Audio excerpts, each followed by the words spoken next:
నా పేరు కోటగిరి శ్రీనిధి. నేను నిజామాబాద్ నుంచి వచ్చాను. ప్రెజెంట్ ఎంపీడీఓగా నేను ఛార్జ్ తీసుకున్నాను కామారెడ్డి బీర్పూర్ మండలంలో.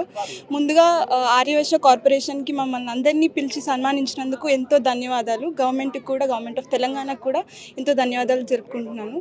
రీసెంట్గా నేను 2 months అవుతుంది జాయిన్ అయ్యి. నాకు ఎలక్షన్స్ డ్యూటీ అప్పచెప్పారు ఎంపీడీఓగా. సో అదెంతో హెక్టిక్ అయిన జాబ్ అయినా కానీ మన గవర్నమెంట్ సహకారంతో ఎంతో సులువుగా క్లియర్ చేయడం జరిగింది. ఎలక్షన్స్ కూడా చాలా మంచిగా కండక్ట్ చేయడం జరిగింది, పంచాయతీ ఎలక్షన్స్. సో అక్కడ చాలా నేర్చుకున్నాను. అండ్ ముందు జరిగే ప్రతి పని కూడా ఎంతో నిబద్ధతతో చేస్తానని కోరుకుంటున్నాను. సో ఎట్లా అనిపించింది ఎంపీడీఓ సెలెక్ట్ అవ్వడం? చాలా ఆనందంగా ఉంది. అక్కడ ప్రజలు కూడా ఎంతో సహకారంతో పని చేపిస్తున్నారు మాతో. ఇందిరమ్మ ఇల్లు కానీ అన్ని స్కీమ్స్ అన్నీ మేము చాలా బాగా ఇంప్లిమెంట్ చేస్తున్నాము. ఫస్ట్ సైన్ పెట్టేటప్పుడు చాలా ఆనందంగా అనిపించింది. సో అలా నేను ఎప్పటికీ రుణపడి ఉంటాను. ఎన్ని సంవత్సరాల్లో ప్రిపరేషన్? నేను 2021లో గ్రాడ్యుయేట్ అయ్యాను. అప్పటి నుంచి నేను యూపీఎస్సీ ప్రిపేర్ అవుతున్నాను. 2023లో నేను యూపీఎస్సీ ఇంటర్వ్యూ వరకు వెళ్ళాను. కానీ 2023లోనే మనకు నోటిఫికేషన్ రావడం, 2024లో మళ్ళీ ఇంకో రీనోటిఫికేషన్ రావడం, తర్వాత మళ్ళీ అప్పటి నుంచి ప్రిపేర్ అవుతూనే ఉన్నాము. రీసెంట్గా రిజల్ట్స్ వచ్చాయి అండ్ రిజల్ట్స్లో నేను సెలెక్ట్ అవ్వడం జరిగింది.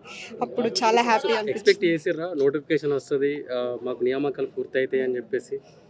ఎక్స్పెక్ట్ అయితే చేస్తాము. మనం గవర్నమెంట్ నుంచి ఎప్పుడు పాజిటివ్గానే ఆలోచిస్తాము, ఎక్స్పెక్ట్ చేస్తాము. కానీ ఇన్నిసార్లు వాయిదా అవడం కొంచెం బాధ అనిపించిన ఫైనల్గా రిజల్ట్ అనేది పాజిటివ్ అయింది కాబట్టి ఆల్ హ్యాపీ అండి. సో ఏం చెప్తారు ఫైనల్గా తెలంగాణ గవర్నమెంట్కి?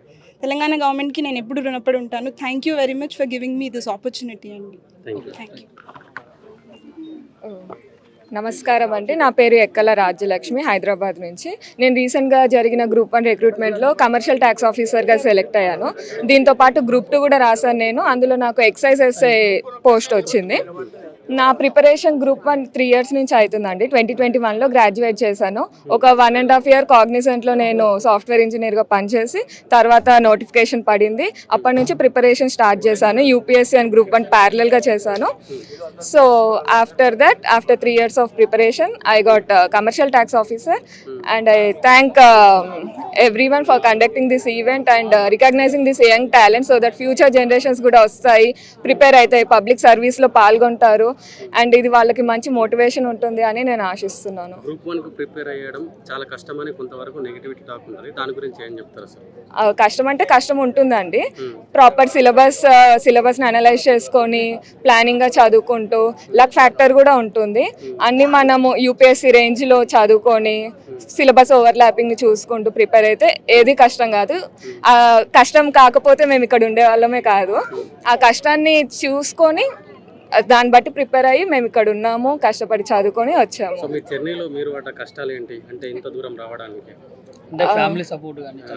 ఫ్యామిలీ సపోర్ట్ డెఫినెట్గా ఉండాలి. ఫ్యామిలీ సపోర్ట్ లేకపోతే ఇక్కడ దాకా రావడం ఇట్స్ అ లాంగ్ జర్నీ. ప్రతి దశలో ఫెయిల్ అవుతాము, పాస్ అవుతాము, సక్సెస్ రేట్ చాలా తక్కువ ఉంటుంది. సో ఫ్యామిలీ సపోర్ట్ డెఫినెట్గా ఉండాలి అండ్ ప్రాపర్ ప్రిపరేషన్ స్ట్రాటజీతో మనం ముందుకు వెళ్తే సాధించవచ్చు. సో ఏం చెప్తారు తెలంగాణ గవర్నమెంట్కి, రేవంత్ రెడ్డి గారికి? I thank you.